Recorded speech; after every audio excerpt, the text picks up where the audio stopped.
Can you sample from CDs? Yes, you can. That's what we're doing today.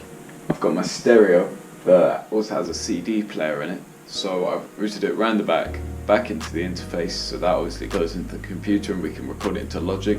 Let's get into it.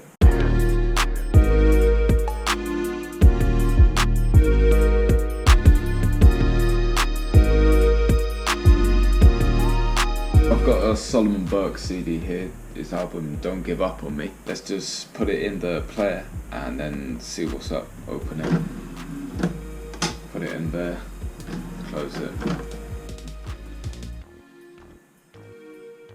I've listened to it before and I think I quite like track 4, so let's check that out.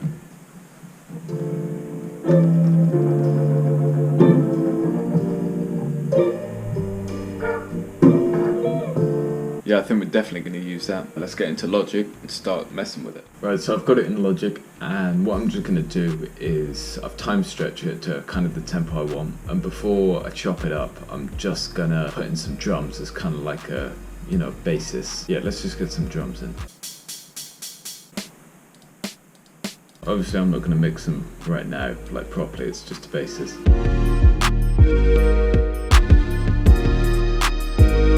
It is in time with the sample, because the sample's kind of like swing, then it might sound off. So what I'm gonna do, and it'll help it sound more unique, is I'm gonna chop it up so that it's, obviously a different pattern, but more kind of on grid.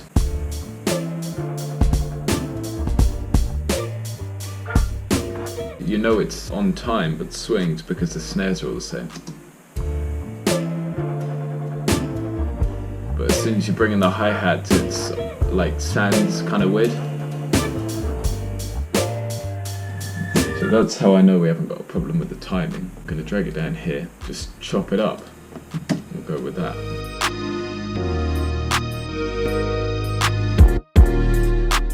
I'm going to do that thing I did with the drums in this video here, where I put it all in a sampler track, a bit like an MPC, and just played it on the keyboard, so I'm going to do that.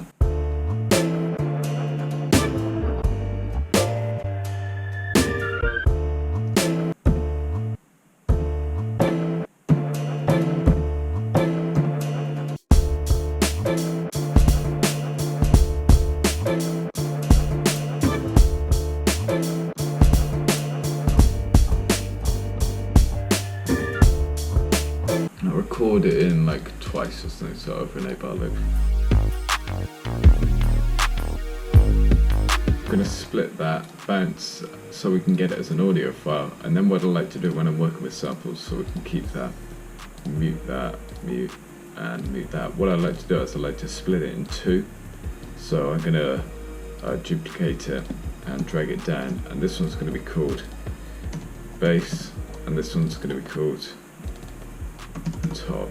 So we mute this, and then like the S950. That's another thing, I also like to put it in mono, so it takes up less room, and that way when we distort it, it doesn't sound ridiculously out of place. So we find a cool preset. This fattens it up and gives it some really good stuff.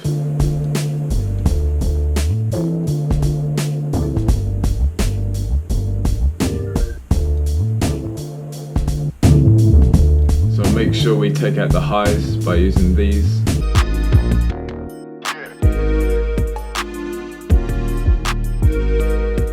As we come onto the top loop, we then do the opposite. So filter out the lows and keep the highs. So we'll go to Apple and then high pass like that.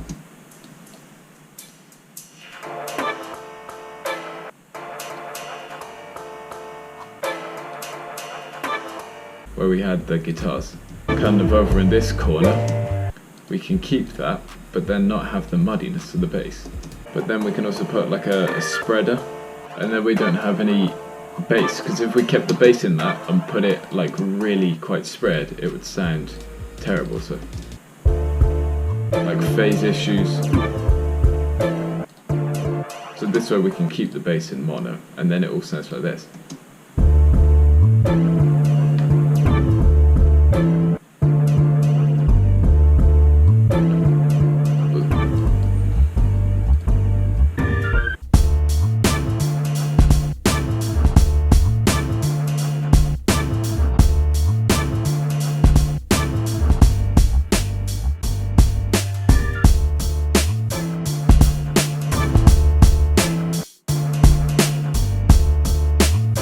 then here, if we wanted to come in for like a low pass section, we come here, so the normal bit,